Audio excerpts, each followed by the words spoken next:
Hey everyone, thank you for watching our new series. Tell us what you think about it in the comments. Cynthia the Mannequin Influencer. This is Cynthia. Here she is at the famous Stork Club enjoying a cocktail and cigarette. And here she is in a reserved box seat at the Broadhouse Theater watching an opera.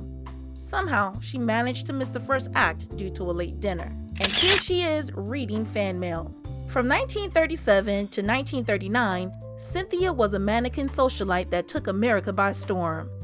So how did she become so popular that she was even invited to the former King of England, Edward VIII's wedding? It all started with Lester Gaba, who was a star of the mannequin display world. High-end department stores showcased elaborate mannequin displays to show off the latest trends to entice shoppers. From a detailed display of a female mannequin watching a child play a record, to a display of mannequins opening up presents on Christmas Day, these mannequins had to have a certain aura about them. In the 1930s, there were two types of mannequins used in stores. The traditional mannequins were made to look realistic and were usually made out of wax, had glass eyes, human hair, and sometimes human teeth. But the problem with wax mannequins was that they would melt on very hot days and could weigh up to 200 pounds. Then there were the Art Deco-inspired stylized mannequins, which were often made using plaster that were lighter but could easily shatter. For Gaba, he hated working with the traditional mannequins. Gaba wanted something different. He wanted mannequins that were believable in their perfection. So when he was commissioned by Saks Fifth Avenue in 1932, Gaba took that as an opportunity to showcase something different. He decided to use plaster to make his models and modeled them after the influencers of their day, New York socialites. Like some of today's influencers, they were famous because they were rich, pretty, and partied with celebrities. They were the women that other women wanted to be. Gaba gathered the most popular socialites at the time, made them pose, and sculpted their life-size likenesses from clay, then used those sculptures as the molds for his Gaba girls. The Gaba girls were a hit in their display window, but one of the mannequins named Cynthia would be his shining star.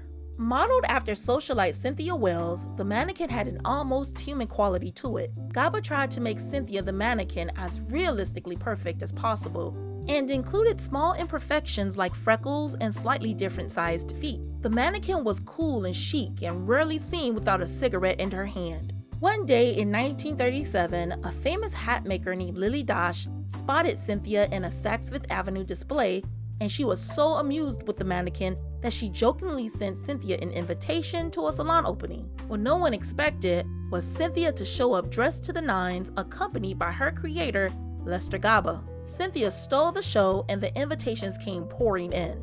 Cynthia became the talk of the town, and everyone who was anyone in New York City wanted Cynthia at their event. She was in society pages, her appearances made the news. Cynthia was treated like a real-life person to the point that people would actually try to hold conversations with her. She also received hundreds of fan letters. Cynthia was invited to nightclubs, had her own balcony seat at the Broadhouse Theater, and attended brunch with famous authors. Fashion designers clamored to dress her, and Tiffany's and Cartier sent her jewelry. And she had her very own credit card from Saks Fifth Avenue. Cynthia was even allowed by Cartier to borrow the 95-carat diamond necklace, the Star of the East. Surrounded by 4 security guards and carried by Gaba, she attended a ball adorned in the necklace. At the height of her popularity, she was invited to the June 1937 wedding of former King Edward VIII to his American bride, Wallis Simpson. But Gaba decided to decline the invitation. She became such a hit that Life magazine did a whole pictorial spread about the life and times of Cynthia the Mannequin. Soon, Hollywood came knocking, and she had a cameo role in the 1938 movie Artists and Models Abroad.